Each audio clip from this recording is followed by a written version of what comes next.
नमोस्तु मुनिश्री, नमोस्तु मुनिश्री, नमोस्तु।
सूक्ष्मं जिनोदितं तत्त्वं हेतुर्विनेव हन्यते आज्ञा सिद्धं तद्ग्राह्यं नान्यथा वादिनो जिना।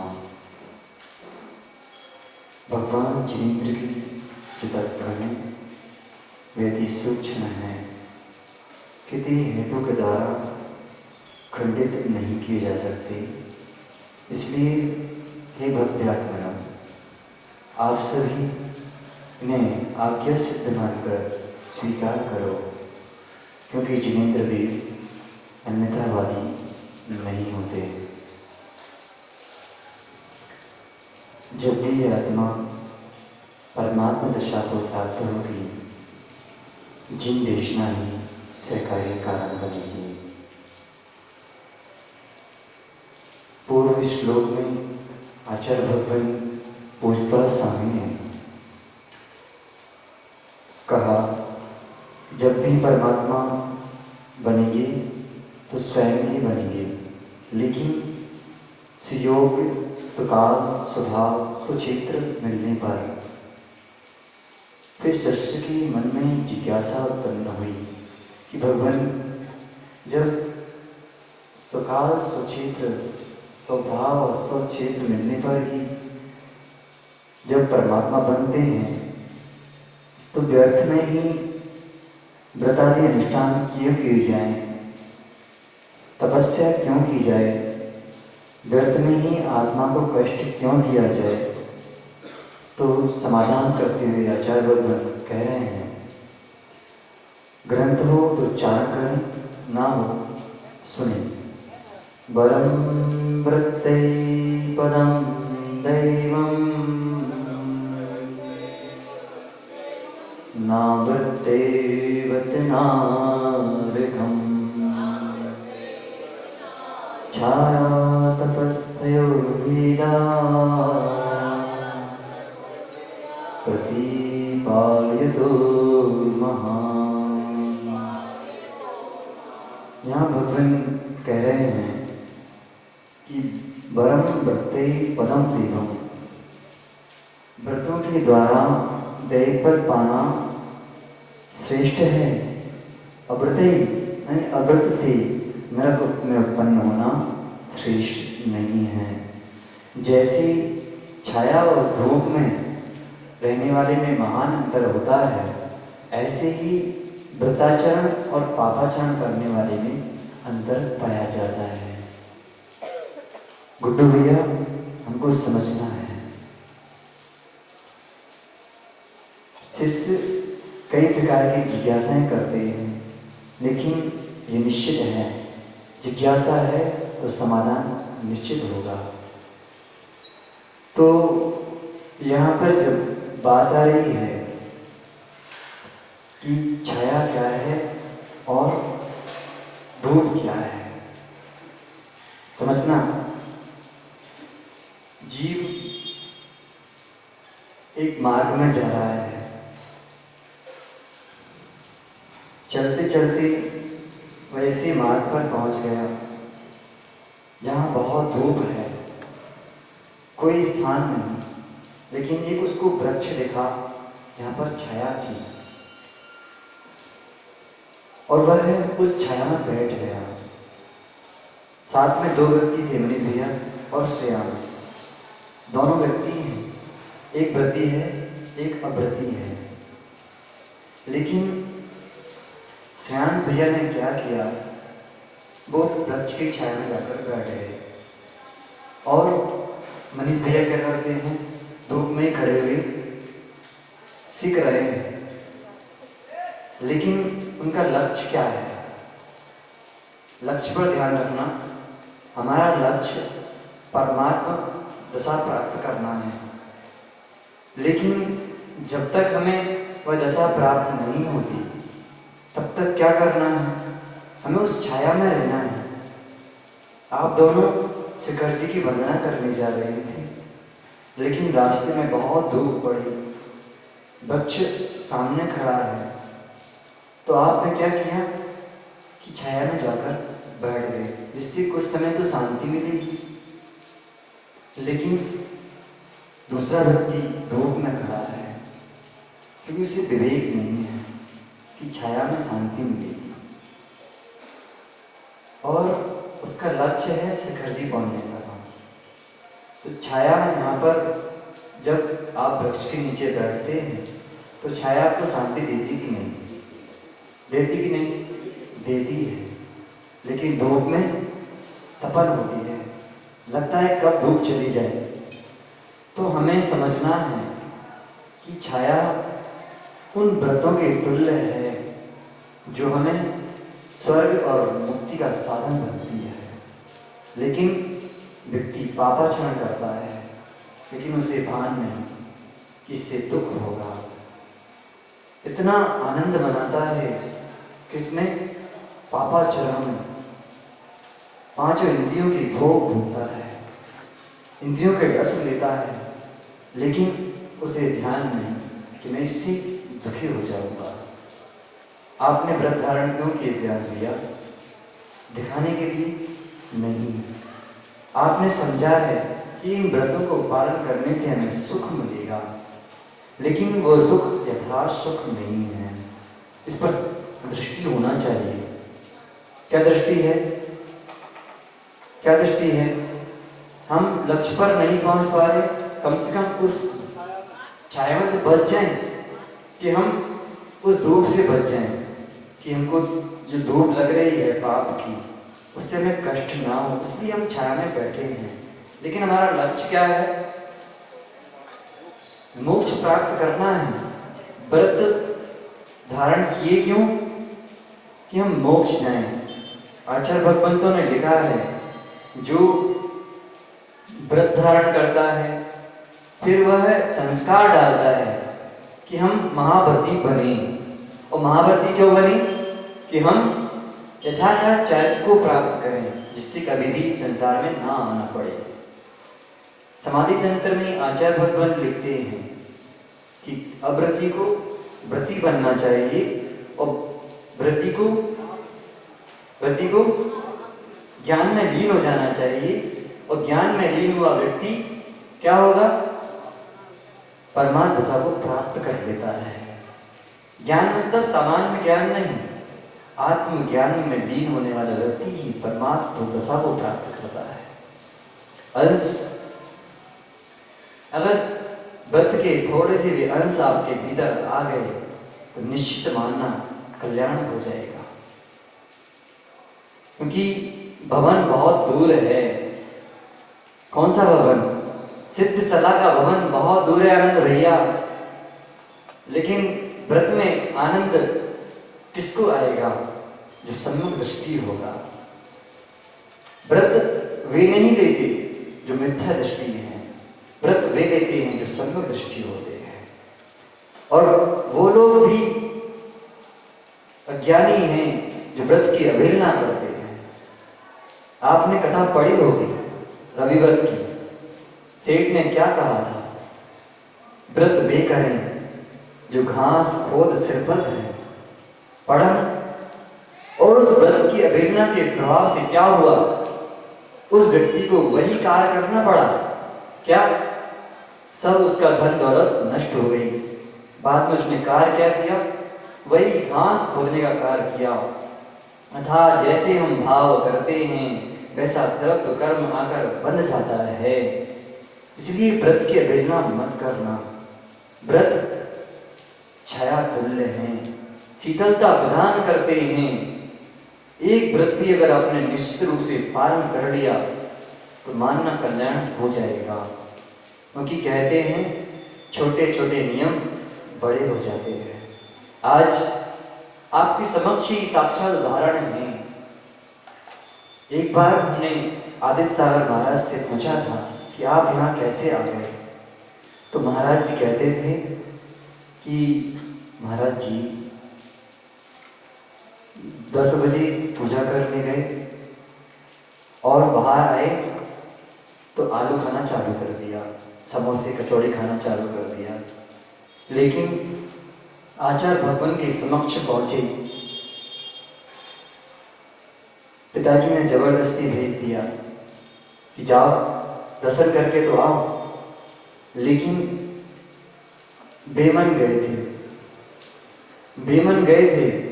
लेकिन आचार्य भगवान की प्रज्ञा बहुत ही दूर की होती है। उन्होंने उनको खड़ा कर दिया सभा में। बोले, कहाँ से आए हो? कहाँ जाना है? बस जब से वो शब्द उनके मन में आए हैं उन्होंने आचार्य भगवान को नहीं छोड़ा।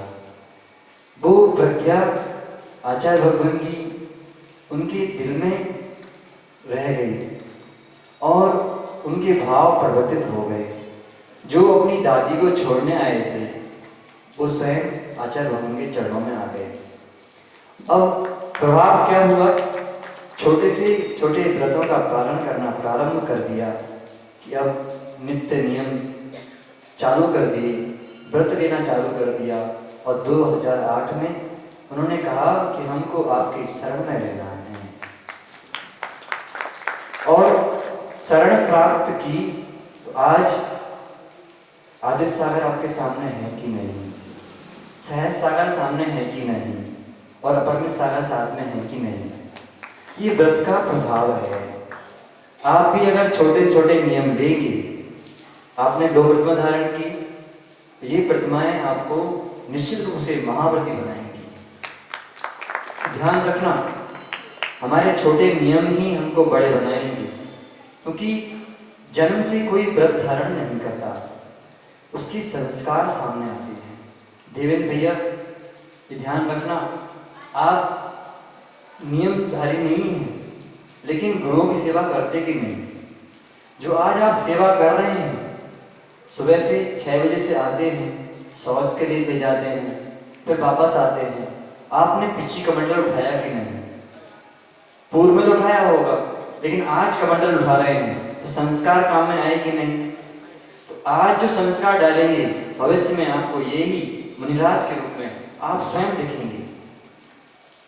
गुड्डू भैया, आपने जिनवाणी प्रदान की तो आपने अपनी ज्ञानावरणी कर्म का चौसम बढ़ाया कि नहीं?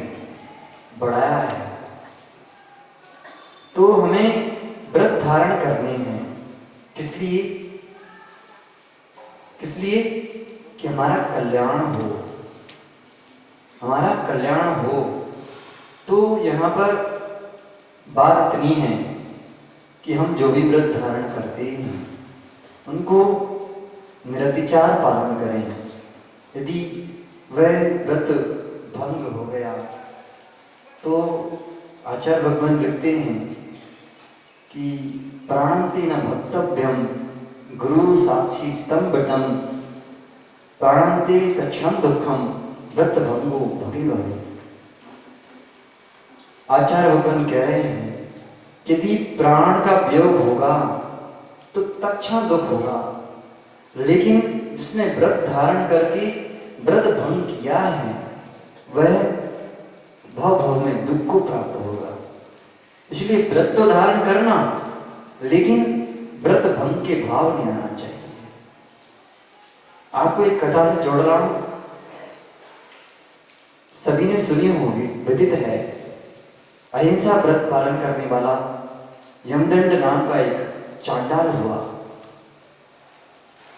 उसने एक प्रतिज्ञा की कि चतुर्दशी के दिन मैं किसी का घात नहीं करूंगा। मां, एक छोटा सा नियम जरूर लेना जीवन में जो जिंदगी भर हम पालन करें। भले आप महापति ना बन पाओ, लेकिन वो संस्कार काम में आएंगे। ठीक है? कभी भी कोई सा भी दिन हो, हमको एक नियम लेना है जो हम जीवन पर्यंत पालन करेंगे। यमदंड नाम का चांडाल, उसने चतुर्दशी के दिन व्रत धारण कर लिया। क्या? कि मैं किसी का घात नहीं करूंगा। और उसी समय काशी नगर के राजा पाक शासन नाम के, जिन्होंने घोषणा की कि अष्टांग का पर्व नंदीसर पर चल रहा है, इस बीच में कोई भी हिंसा नहीं करेगा। और उन्हीं का बेटा, उन्हीं का राजकुमार जो सप्तवृष्णि था, उसने मांस खाने का लोलुपी था, उसने ही राजगृह के मेढ़े को मार करके उसकी हड्डियां जमीन में गाड़ दी और चरवड़ कर गया। लेकिन उस दृश्य को उनके बगीचे में बैठे हुए उस व्यक्ति ने देख लिया। राजा को खबर हुई कि भाई इस अष्टांग का पर्व में हिंसा किसने की। सैनिकों को चारों ओर भेज दिया गया कि जाओ पता करो किसने ऐसा कृत्य किया है। रात में चर्चा चल रही थी। बगीचे का मालिक जो था अपनी बेटे की मां से बात कर रहा था, जिस राजकुमारी ही द्रोही हो फिर शासन कैसे चलेगा। राजकुमार ने ही मेढ़े की हिंसा की है, अब राजन को बताया कैसे जाए। वो बात सैनिकों ने सुन ली और राजा को जाकर पूरी दृष्टांत बता दिया कि राजकुमार ही मेढ़े को मारने वाला है। और राजन को जैसे ही पता चला, सैनिक को आदेश दे दिया कि जाओ चांडाल को बुला कर लाओ, कल सुबह राजकुमार को फांसी दी जाएगी। लेकिन जैसे ही सैनिक लोग पहुंचे चंडाल के घर, सैनिक ने पूछा भाई चंडाल कहाँ है? आज तो राजकुमार को बलि होनी है, लेकिन महिलाओं की बुद्धि, भगवान बचाए इसे। तो मायाचारी का पिंड है, सभी नहीं, जो है उनकी बात कर रहे हैं। यदि आप लोग सुधार कर लेना। तो जैसे ही पूछा, चांडाल ने कह दिया था कि कोई भी आए तो कह देना वो तो बाहर गए। लेकिन सैनिक ने क्या किया, उसको बातों में फंसा दिया कि कहा कि आज ही इसको बाहर जाना था, कितनी अमूल्य वस्तु मिलने वाली थी, खूब धन दौलत मिलने वाली थी, और वह आज ही चला गया। जैसे ही ये बात उसको पता चली, सुनने में आया, तो लालच बुरी बला, बस वह बेकार में आ गई। और उसने क्या किया, क्या किया, क्या कहती है वो तो चंडाल, क्या कह रहे हैं, चंडाल तो बाहर गया है, बाहर। इशारा क्या कर रही है, हाथ से अंदर है, अंदर। और जाकर के उन्होंने उसको पकड़ लिया। बात व्रतों की चल रही, ध्यान रखना। दृष्टांत तो दृष्टांत है, दृष्टांत पर जाना है कि वास्तव में हुआ क्या। तो जैसे ही सैनिकों ने पकड़ लिया, अब सैनिकों ने चांडाल को पकड़ लिया, बोले चलो आपको बलि देनी है, राजकुमार को फांसी लगाना है। चांडाल कहता है मेरा नियम है कि मैं चतुर्दशी के दिन किसी का घात नहीं करूंगा। और वह खबर राजा को दी, तो राजा भी सोचता है चंडाल और नियम पालन करता है। ऐसा मत सोचना, कोई यदि नीच गति में भी है व्रत पालन कर सकता है। जरूरी नहीं है वो जैन हो, क्षत्रिय हो, ब्राह्मण हो, ऐसा नहीं है। व्रत सभी पालन करते हैं। त्रैंचों ने व्रत पालन किए कि नहीं किए ना। कई कथाएं हैं त्रैंचों के माध्यम से हम देखते हैं कि व्रत धारण किए कि नहीं किए हैं। चंडाल ने व्रत पालन किया तो राजा को बहुत ही क्रोध उत्पन्न हो गया। बोले राजा क्या का उल्लंघन करता है, इसको भी बोरे में बांध करके क्या कर दो, एक तालाब में छोड़ दो जहां पर घड़ियाल आदि जंतु रहते हैं। और जैसे ही दोनों को छोड़ा तो क्या हुआ, राजकुमार को तो घड़ियाल ने खा लिया, लेकिन चंडाल को देवों ने क्या किया, सिंहासन पर बिठा दिया। अब देखो दोनों बातें इस श्लोक में घटित हो रही हैं। एक वृद्धाचरण वाला था, एक पापाचरण वाला था। पापाचरण किसने किया, राजकुमार ने, उसकी दुर्गति हुई। और जिसने व्रत का पालन किया उसे देव लोगों ने सम्मान पूर्वक ऊपर उठा लिया। जैसे ही ये खबर राजा के पास पहुंची तो उसने भी जैन धर्म को स्वीकार कर लिया और कहा कि वास्तव में यदि कोई धर्म है जो जीव को परम सुख में पहुंचाता है वो मात्र जैन धर्म ही है। वहां की सारी जनता ने जैन धर्म को स्वीकार कर लिया। इसलिए हमें ध्यान रखना है, हम व्रत तो पालन करें, पर माँ एक व्रत ले लो तो अच्छा है, लेकिन साथ में ये भी कर लें, ये भी कर लें, ये भी कर लें, उसमें संकलेशता होती है। एक व्रत भी पालन करोगे तो आपका परिणाम विशुद्ध होगा, और वही व्रत क्या बनाएगा, महाव्रती बनाएगा। दाऊद आपके व्रत है कि नहीं, व्रत है, कुछ ना कुछ व्रत नियम से होना चाहिए। आबू तुमने आलू का त्याग किया ना, तो ये नियम भी आपको निश्चित रूप से मुक्ति का साधन बनेगा, पक्का है। और जितने लोग यहाँ पर बैठे हैं आज ये नियम करके जाओ कि कोई ना कोई नियम हम अवश्य लेंगे, क्योंकि कुछ ना हो इतना नियम तो ले सकते हैं कि अज्ञात फल का हम सेवन नहीं करेंगे। कितने लोग हैं जो अज्ञात फल का सेवन नहीं करेंगे, जिसका नाम मालूम हो वही फल आप खाएं, बाकी का त्याग। ठीक है, तो जो लोग ये नियम पालन कर लेंगे तो निश्चित रूप से आपको ये फलवती होगा। छोटा सा एक दृष्टांत और देकर हम बात खत्म करते हैं। एक व्यक्ति ने नियम लिया अज्ञात फल त्याग का मनराज के चरणों में। वह जैसे ही जंगल में पहुंचा और मार भटक गया। 4-5 लोग और साथ में थे, लेकिन बहुत भूख लगी थी उसको, उसने फल नहीं खाए क्योंकि उसको पता था कि अज्ञात फल है, मुझे पता ही नहीं कौन सा फल है, लेकिन साथ में जो लोग थे उन्होंने क्या किया, वह फल खा लिया, लेकिन वो क्या था, विष फल था। जैसे उन्होंने सेवन किया और क्या हुआ, उनकी मृत्यु हो गई। जिसने नियम लिया था वो बच गया, बचा कि नहीं? तो ये सब हुआ किससे? व्रत के प्रभाव से वह व्यक्ति अपने जीवन को सुरक्षित कर लिया। इसलिए हमें जब भी कोई मार्ग में अड़चन आती है वो केवल पाप के कारण आती है। व्रत हमको सुरक्षित ही करते हैं।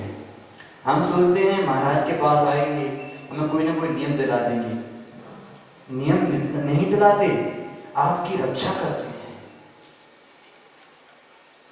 आप सोचते हो हम पीड़ित हो जाएंगे, हमको ये खाने नहीं मिलेगा। अरे भाव भाव में खाते आए हैं, अब क्या खाना? जिसमें जीवों का भक्षण हो वो वस्तु खाने का अभिप्राय क्या है? हमें छोड़ना है कसायों को, हमें छोड़ना है उन अवक्ष्य वस्तुओं को जिनसे हमारी आत्मा त्रास को प्राप्त हो जाए, हमें दुख हो। इसलिए आचार्य भगवान यहाँ पर कह रहे हैं कि व्रत अंगीकार करो, पापाचरण को छोड़ो। लेकिन ये सब कब तक?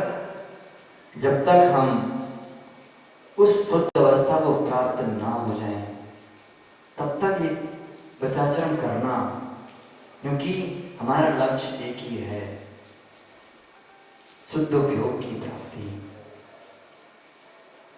व्रत पालन किए तो कल्याण तो होगा, लेकिन उनसे पुण्याश्रय होता है। लेकिन ये व्रत पुण्याश्रय के कारण तो हैं, लेकिन परंपरा से मुक्ति के कारण बनेंगे। 3 प्रकार का उपयोग है, शुभ, अशुभ और शुद्ध। आचार्य भगवान कह रहे हैं कि जब हम शुद्धोपयोग में नहीं जा पाए तो शुभ उपयोग में तो रही, अशुभ उपयोग को तो करना ही नहीं, लेकिन लक्ष्य हमारा शुद्धोपयोग का होना चाहिए। इस प्रकार यहाँ पर आचार्य भगवान ने इसी गायका में कहा कि व्रत पालन करो, पापाचरण को छोड़ो, जिससे आत्मा का कल्याण हो सके। यही भावना भाव कि आप भी इस पंचम काल में व्रत पालन करते करते अंत समय जब आए तो हम भी महाव्रत का रूप धारण करके परमात्मा की और दृष्टिपात करके स्वर्ग और मुक्ति का लक्ष्य बना करके उस पद को प्राप्त करें, जिससे हमारी आत्मा कभी भी दुख को प्राप्त ना हो। यही भावना भाव कि हे भगवान, हे जगत गुरु, आपके प्रभाव से मुझे मोक्ष का मार्ग प्राप्त हो, संसार से विरक्ति हो और इष्ट फल की प्राप्ति हो। इसी भावना के साथ बोले भगवान महावीर स्वामी की, परम पूज्य आचार्य भगवान गुरुवर विशुद्ध सागर जीवन महाराज की।